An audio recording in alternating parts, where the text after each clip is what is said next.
ఇప్పుడే country delight యాప్ని download చేసుకోండి. Download the country delight app now. ఇప్పుడు అందరు ఫ్యామిలీ సెట్ అయిపోయారండి. మా బాబాయ్ ఇద్దరు బాబాయ్లు ఉన్నారు. ఒక ఆయన జేసీనాథ్, ఒక ఆయన లెక్చరర్గా రిటైర్ అయ్యారు. ఓకే. ఇంకో బాబాయ్ వచ్చి డాక్టర్ ఎంబీబీఎస్ చేశారు. ఆయన వైఫ్ డాక్టర్, ఇద్దరు పిల్లలు డాక్టర్, కెనడాలో ఒకటి, యుఎస్లో ఒకటి ఉంటారు అనుకుంటా. నాన్న అందరినీ బాగానే చూసుకున్నారు. అంటే ఫుల్ గా చేయరు కదా, కొంచెం హెల్ప్ చేస్తారు. అదే ఇనిషియల్ గా ఇనిషియల్ గా ఇప్పుడు చాలా అండి. మా బాబాయ్ డాక్టర్ బాబాయ్ ఎంబీబీఎస్ చదివే టైంలో ఇంటికి వచ్చి టవల్ కట్టుకుని పడుకునేవాడు. ఆయన తినడం పడుకోవడం లేజీగా ఉండేవాడు. ఆయనకి మా అమ్మ మంగళసూత్రాలు అమ్మి చదివించి ఇన్ని చేసాం. చేసింది చెప్పుకోవడం గొప్ప కాదు, కానీ ఏంటంటే వాళ్ళు అది గుర్తుపెట్టుకొని వాళ్ళ ఫ్యామిలీ, ఇప్పుడు మేము కానీ గుర్తుపెట్టుకున్నారు అందరం మిమ్మల్ని బాగా చూసుకుంటారా? That's okay. ఫైనాన్షియల్ గా కొంచెం మీరు డౌన్ అయినప్పుడు దట్స్ ఓకే. ఇప్పుడు మా ఆవిడ చనిపోయినప్పుడు కొంచెం మేమందరం ఉన్నాము, మేము చూసుకుంటాము. లేదు, నేను వాళ్ళతో ఎక్కువ మాట్లాడడం లేదు. మా బాబాయ్ పిన్ని ఉన్నారు కదా, వాళ్ళిద్దరే నన్ను చూసుకునేది బాగా. ఇప్పుడైతే అసలు మిగతా ఎవరితో తోడబుట్టిన వాళ్ళు ఎవరితో నేను టచ్ లో లేరు. నేను టచ్ లో లేను. మెయిన్ మా అక్క, ఇంకో అక్క ఉంది, ఆవిడతో కూడా టచ్ లో లేను. మీ సొంత అక్కతో కూడా? సో ఎవరి వాళ్ళ లోకల్లో ఉండామా? లేదు, ఆ పెద్ద అక్క చనిపోయింది. తనకి బ్రెస్ట్ క్యాన్సర్ వచ్చి చనిపోయింది. అదే విన్నాను నేను. తర్వాత సొంత అక్క చనిపోయినా కానీ ఎందుకు చనిపోయిందో కూడా తెలియదు మీకు? వెళ్ళలేదు మీరు కనీసం? మీరు వెళ్ళలేదు. తను చనిపోయి ఎలా అండి అంత మూర్ఖంగా ఉండగలం? మనసు ఒకే కడుపును పుట్టిన రక్త సంబంధం ఒకవేళ ఎంత శత్రువులమైనా కానీ బతికినప్పుడు ఎలానో మనం వెళ్ళాం, కనీసం చనిపోయినప్పుడన్నా వెళ్ళి చూసి వద్దాం అనుకుంటే ఇప్పుడు మనసు లేదా మనకి? ఇప్పుడు ఎలా అయిపోయిందంటే ఒక్కొక్కరి ఫ్యామిలీ, ఇప్పుడు నేను చెప్పే కదా, మా ఆవిడ సూసైడ్ అటెంప్ట్ చేసుకున్నారు. So they never came and saw ఏమైంది నాకు, నీ వైఫ్కి ఏమైంది, నీకేమైంది, ఎలా ఉన్నావు, ఎలా.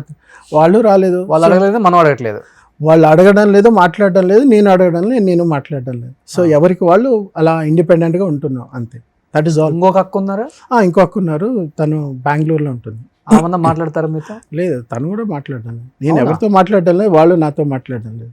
So it's been like that. ఇప్పుడు మీరు ఒంటరి, మీ కొడుకు, ఇద్దరే. ఇప్పుడు మా పిన్ని, బాబాయ్ వాళ్ళిద్దరు, ఇంకో ఇద్దరు ఫ్రెండ్స్. అదే మా లైఫ్. నాన్నగారు బ్లెస్సింగ్స్ ఉండాలి మీకు. ఇప్పుడు ఇండస్ట్రీ వాళ్ళ బ్లెస్సింగ్స్ కూడా ఉండాలి. నిజంగా ఇంత డెప్త్ నాకు తెలియదు. రియల్గా నేను చెప్తున్నాను కదా, రియల్లీ ఐ డోంట్ నో ఇంత డెప్త్ ఉందని నాకు తెలియదు మీ స్టోరీలో. నేను ఏదో చాలా ఫస్ట్లో చెప్పిన స్టోరీ నాన్న ఎట్లా చనిపోయారు ఏంటో అనుకున్నా, కానీ ఈవెన్ మీ లైఫ్లో కూడా, బతుకున్న వాళ్ళ లైఫ్లలో కూడా సొంత రక్త సంబంధికులు చనిపోయినా కానీ మీరు వెళ్ళరు. మీ ఫ్యామిలీలో మీ వైఫ్ చనిపోతే వాళ్ళు రారు.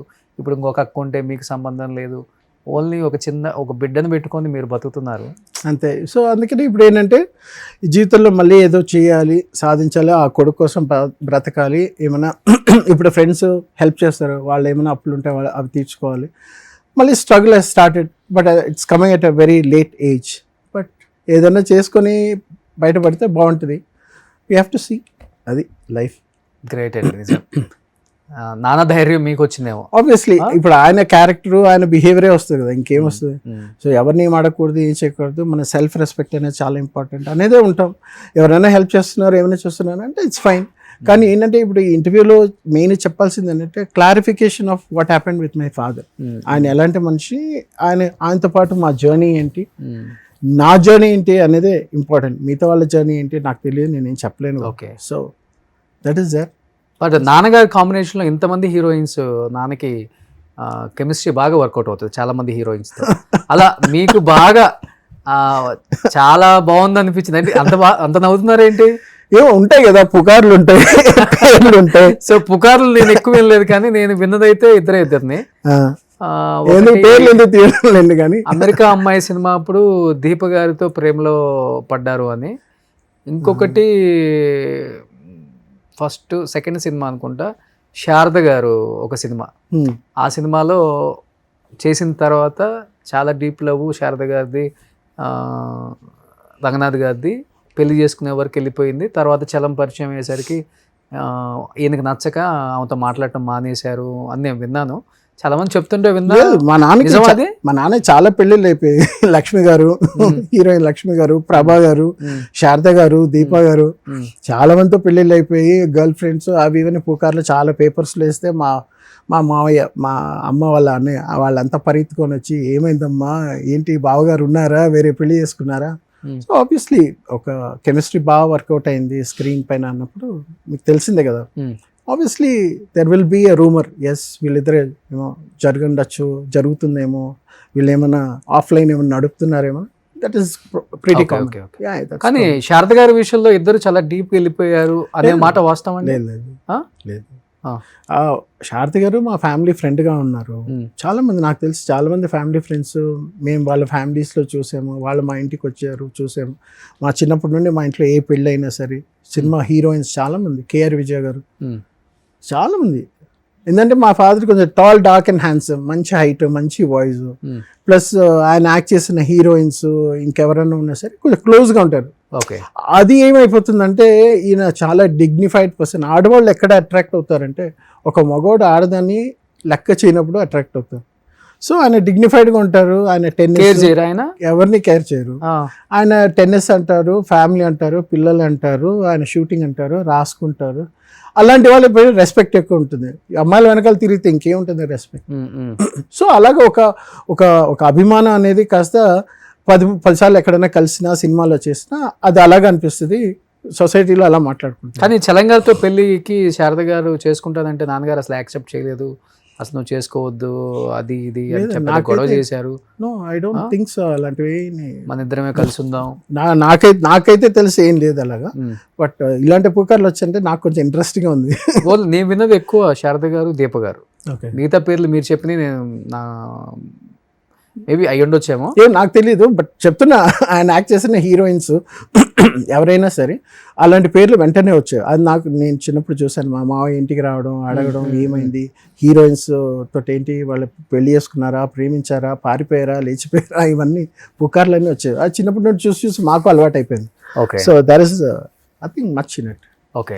నేనైతే చూడలేదు, నేనైతే వినలేదు. అంటే మా నాన్న పక్కనే ఉంటాను కదా, మా నాన్న ఎక్కడికైనా వెళ్తున్నారు వస్తే ఒక ఏజ్ తర్వాత తెలిసిపోతుంది కదా. అది కూడా లేనప్పుడు.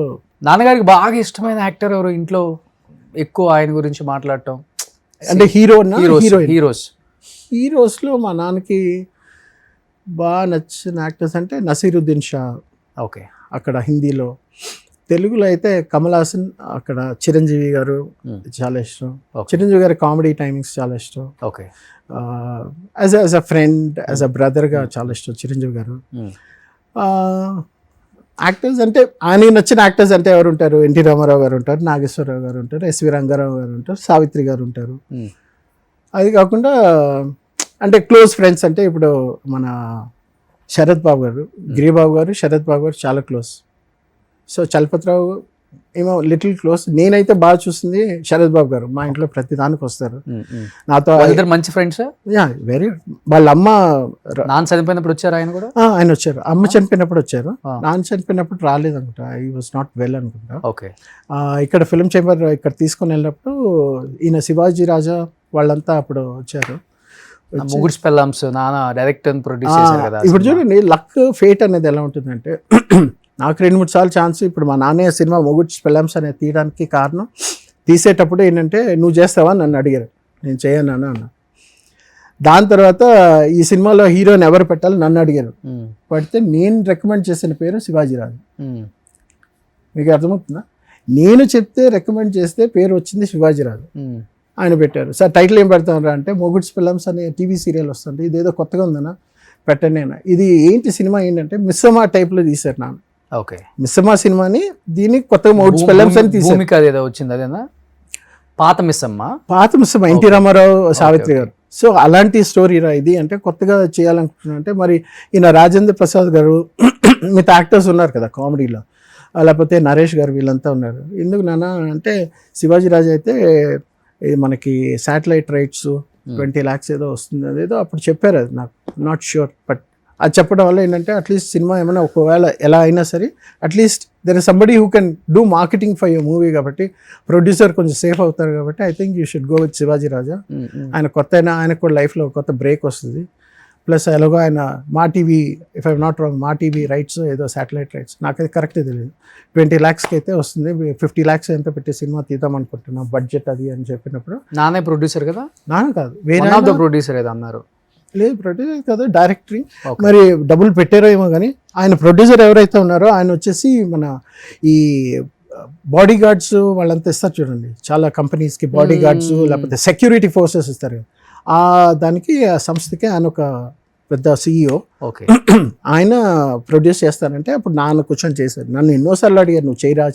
నేను దాని ముందు వరకు కృష్ణవంశీ గారు వెనకాల పడ్డా. నీకు ఎవరు ఇష్టం చెప్పారంటే, సార్ కృష్ణవంశీ గారు నాన్న అంటే, సార్ నేను కృష్ణవంశీతో మాట్లాడేసి నీకు నంబర్ ఇస్తానని చెప్పి నాకు ఇచ్చారు.